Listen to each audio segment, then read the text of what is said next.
বছরের শেষে, এবং বেশি 10 হাত বেশি 8,000 টাকা, 9 হাত 7,000 টাকা, 11 হাত 11,000 টাকা। এ হলো বিশের কান্দি, বইটাঘাটা, জাম্পিটা বাজার, মূলত এর আশেপাশ দিয়ে এই গাছ কেনা হয়। এগুলা ক্রেতার কাছে চলে যায়, বিভিন্ন দিক থেকে এগুলা নেয়।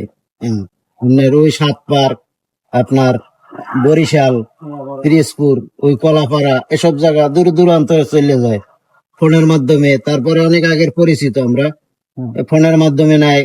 আবার কেউ এখানে কাছে আসে না, মূলত বাজারে যায় না, এগুলো সব আমরাই অর্ডার বিক্রি করি। এগুলা এই জায়গা থেকেই নিয়ে যায় যার যা দরকার। এগুলো না, ফার্নিচার আছে আমার এই সিজন, এই এক সিজনে নৌকা, তারপরে আবার ফার্নিচার।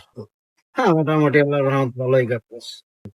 এগুলোর সাথে পার্থক্য, আমাগো নৌকা আর কি একটু মজবুত হয়, যাতে আমাগো নৌকা বাজারে উঠানো লাগে না, মান ভালো হয় একটু। সব মেহগনি কাঠ, অন্য কোনো বাজে কাঠ ঢোকে না।